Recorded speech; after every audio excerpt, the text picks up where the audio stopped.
Hello everyone, welcome to iLitmus Study Chemistry Online.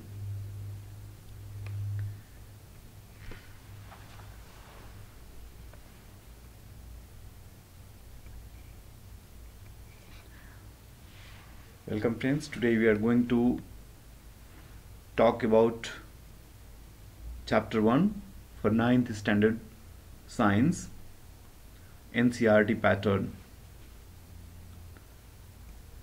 As you know, there are several chapters in your course, but this video will contain only chemistry related chapters.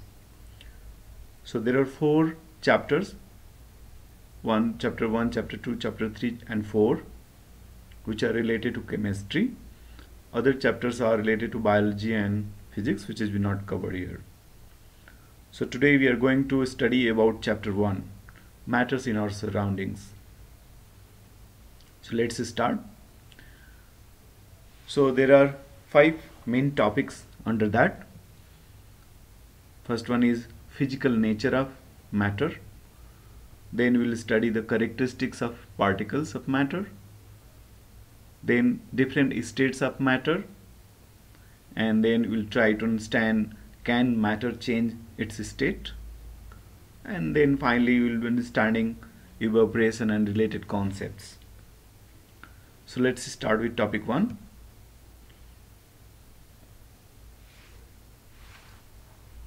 So the very first thing is that is the matter, whatever we see it's a matter, right? So is matter made of continuous blocks? It was the very early concept that this every matter is made of some block. जब हम block बोलते हैं क्या मतलब, जैसे दीवार है, दीवार छोटे छोटे ईंटों से बनी होती है, इतनी बड़ी दीवार।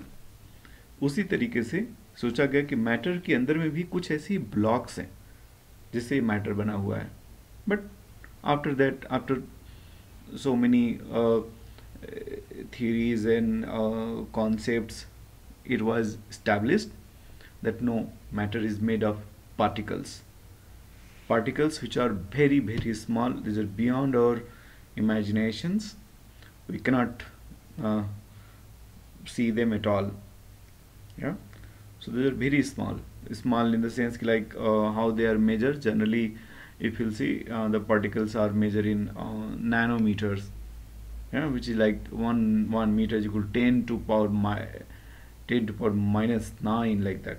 Yeah, so that is very very small.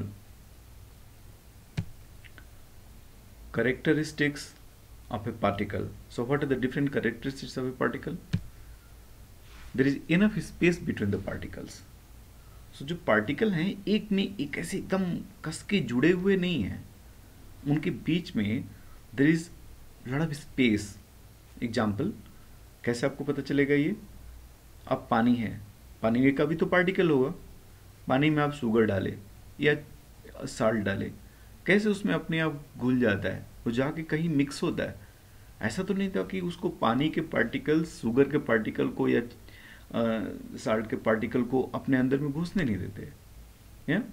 तो definitely there is some space where other particles also go inside that. yeah?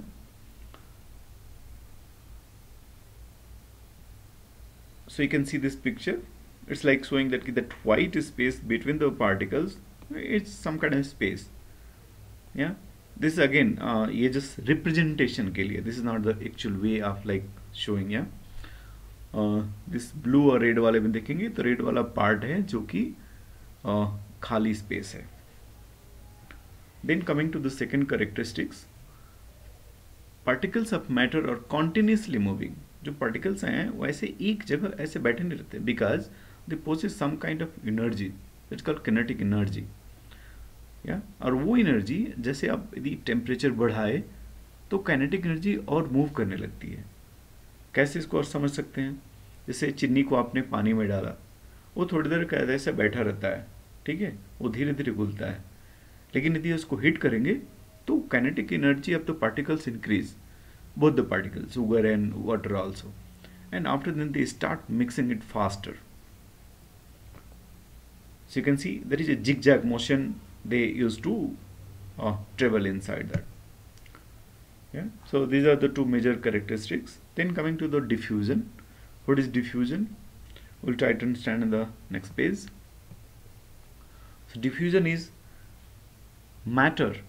When we say matter, matter means generally made of two or more made of particles.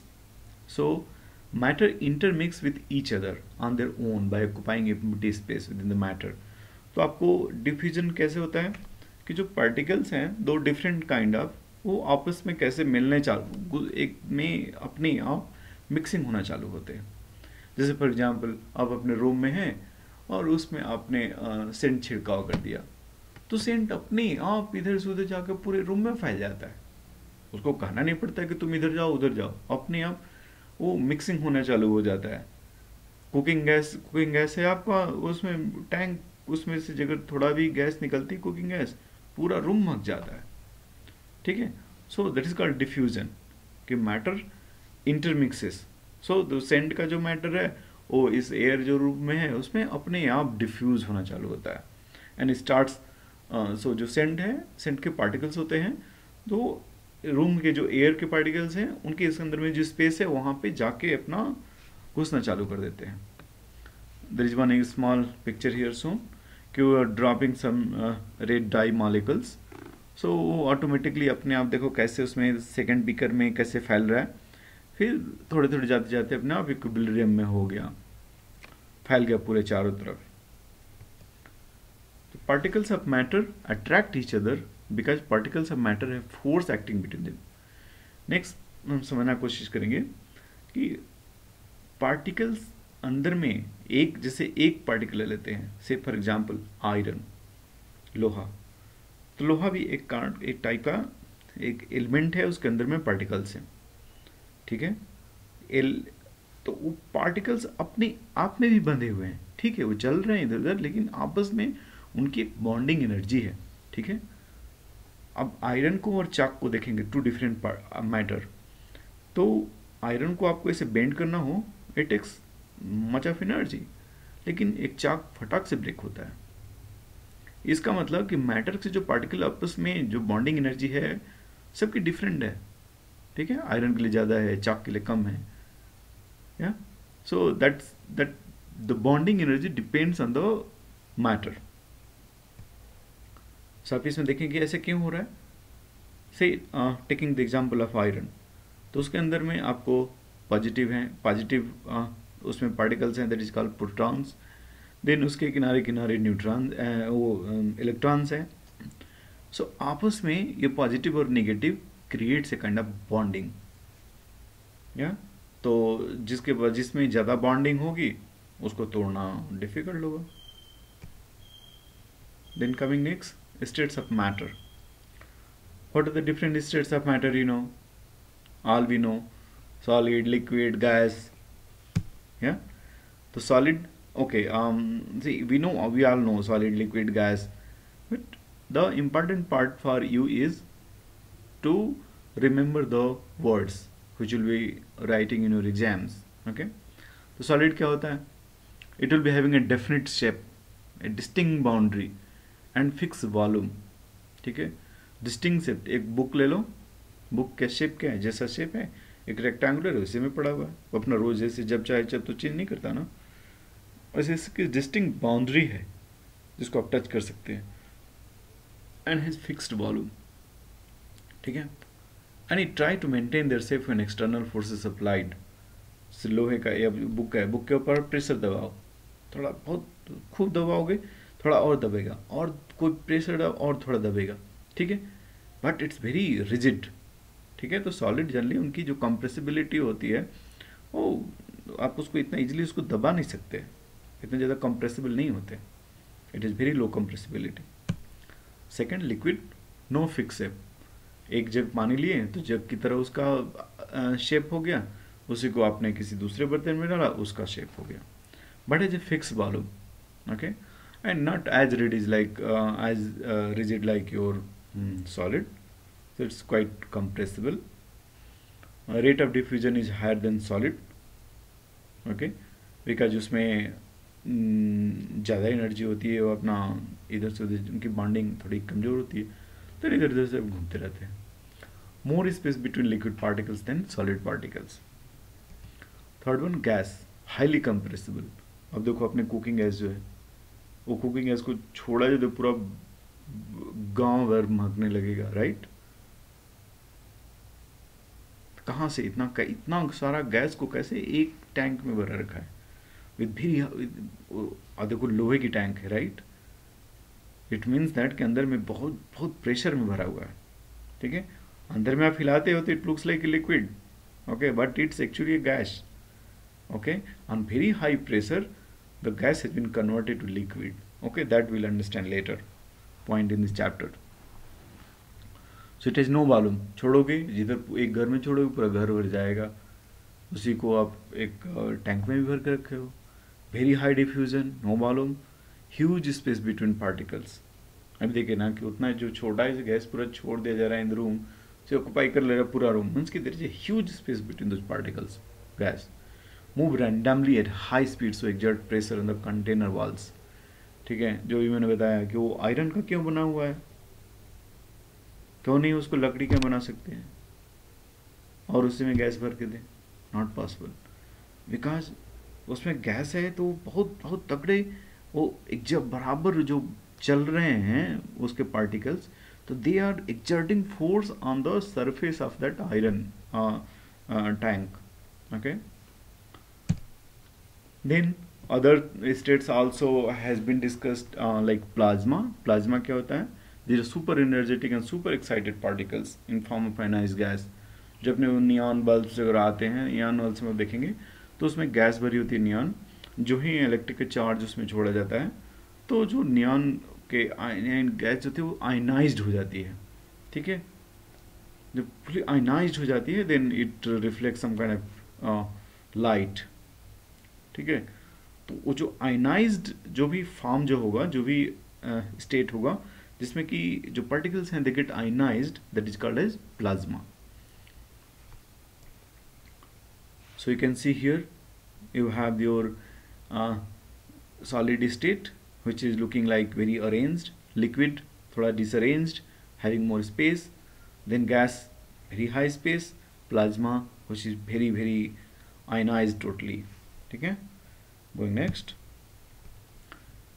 Then next में can matter changes state. हाँ बिल्कुल, ice से आप पानी लेना आते हो, पानी को और गर्म करो तो इवापोरेट होकर गैस बन जाता है. सिमिलरली और बहुत सारे ऐसे एग्जांपल्स आप देख सकते हैं. तो ये चेंज कैसे होता है इसको हम लोग समझेंगे दो इफेक्ट से. एक change of state due to temperature, the second we'll understand change of state due to pressure. So when a solid is heated, then what happens? जो बात कर रहा है कि हर पार्टिकल के पास एक काइनेटिक एनर्जी होती है तो वो बढ़ने लगती है, राइट. तो आप बढ़ाते जाओ और काइनेटिक एनर्जी बढ़ रही है. एक टाइम ऐसा आएगा जब जो अंदर में बॉन्डिंग एनर्जी है दो पार्टिकल्स के बीच की, उससे ज़्यादा हो जाएगी kinetic energy. Then what will happen, the particle will left that, थोड़ा बाहर निकल जाए, उस स्पेस से बाहर निकल जाएगा तो चलने बाहर एकदम लिक्विड हो जाएगा. So particles start moving freely, that is the solid converts to liquid, या, and that is specific temperature at atmospheric temperature, atmospheric pressure, right, sorry it is wrong here. The specific temperature at atmospheric pressure is called melting point, okay. Then second, while heating then and there solid doesn't become liquid. Why? जैसे एक आप वो काक करो, ये आप उसमें भी देखोगे कि जब आप आइस को गर्म कर रहे हो तो वो हीट कहाँ जाता है, ice keeps on absorbing, okay, till the point comes that it changes to liquid. So जब तक वो फुल लिक्विड भी नहीं बदल जाएगा तब तक अगेन उस पूरे मैटर का हीट जो टेम्परेचर वो नहीं बढ़ सकता है. जैसे 0 डिग्री सेंटीग्रेड आइस है, आप उसको गर्म करते रहिए, जब तक पूरा लिक्विड नहीं हो जाएगा फुल तब तक उसका टेम्परेचर 0 ही रहेगा, ठीक है. Till the time what is happening to that heat which you are providing, that is getting absorb, ठीक है, तो that is called as latent heat of fusion. Amount of heat energy required to convert 1 kg of solid into liquid at 0 degree centigrade and atmospheric temperature. This is very important. 0 degree भी होना चाहिए या 273 kelvin जिसको बोलते हैं. 0 degree is equal to 273 kelvin. You may get some question on this one also to convert Kelvin to degree and degree to Kelvin. Yeah. Then तो degree 0 degree centigrade और atmospheric temperature होना चाहिए. Then to convert, then the heat required to convert 1 kg of solid into liquid is called as latent heat of fusion. Then try to understand liquid से gas कैसे change होता है. When heat energy keeps on increasing and time comes when particle gets energy to break free. Yeah? तो पहले क्या हो रहा था, वो काइनेटिक एनर्जी तो बढ़ा था, अब इतना ज़्यादा बढ़ गया है कि it can leave other particles and fly away. ठीक है, तो वो जब टाइम आ जाएगा, ठीक है, तो अगेन यहाँ भी वैसे ही है कि पानी को गर्म करते जाओ, गर्म करते जाओ, गर्म करते जाओ. ठीक है, एक 100 डिग्री सेंटीग्रेड जो ही आता है तो उसके बाद पानी उसको एब्जॉर्ब करता है वो आगे की हीट को. ठीक है, और जो ही उसके बाद इवेपोरेशन चालू होगा तब तक जब फुल इवेपोरेशन नहीं होगा तो तब वो ऐसे ही पानी को 100 डिग्री से बढ़ना चालू नहीं करेगा. ठीक है, so again there is a liquid absorbs the heat till fully converts to gas, and this energy called as latent heat of vaporization. Now understand the change of state due to temperature. No, again already you've seen the temperature. This is about change of state due to this is not temperature, this is actually pressure. Yeah, apology for that wrong word. Space between particles decides the state of matter. ये हम लोगों ने देखा भी कि solid में क्या होता है, स्पेस काफ़ी कम, लिक्विड में उससे थोड़ा ज़्यादा, गैस में उससे भी ज़्यादा. ठीक है, by applying pressure the particles comes closer. ठीक है, अब क्या, जैसे take example of your gas inside your cooking tank. कैसे है वो, बहुत सारा गैस को प्रेशर दिए जा रहा है. ठीक है, और उसमें भरे जाता है. ठीक है, एक टाइम आता है कितना प्रेशर से वो क्या करता है, लिक्विड में चेंज हो जाता है, क्योंकि जो गैस के पार्टिकल्स के बीच में जो स्पेस थे वो स्पेस कम होता जाएगा ड्यू टू एक्सटर्नल प्रेशर.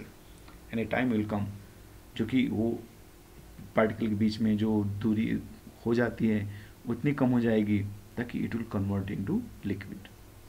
ठीक है, सिमिलरली आप लोग देखोगे ये ऐसे CO2 के जो फायर एक्सटिंग्विशर में यूज होता है, जिसमें कि उसको अगेन ऐसे ही दबा कर प्रेशर पे रख के और it converts into kind of like solid.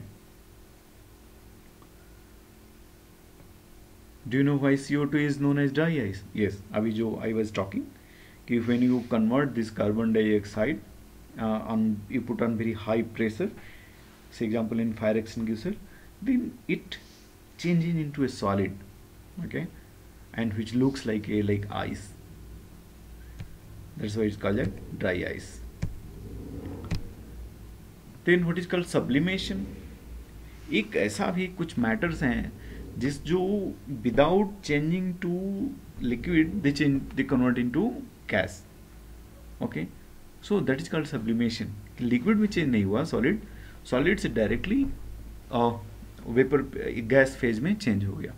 आप देखेंगे कैंपर से अपने आप वो सराउंडिंग से हीट ले लेके and it changes to gas. तो आप अगर ऐसे रख देंगे कैंपर अपने आप सब पूरा चेंज हो जाता है गैस में.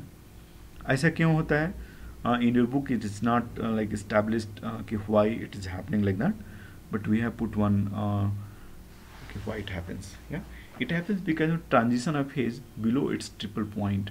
एक ट्रिपल पॉइंट जो होता है for every matter there is a triple point is when the matter existing all the three forms.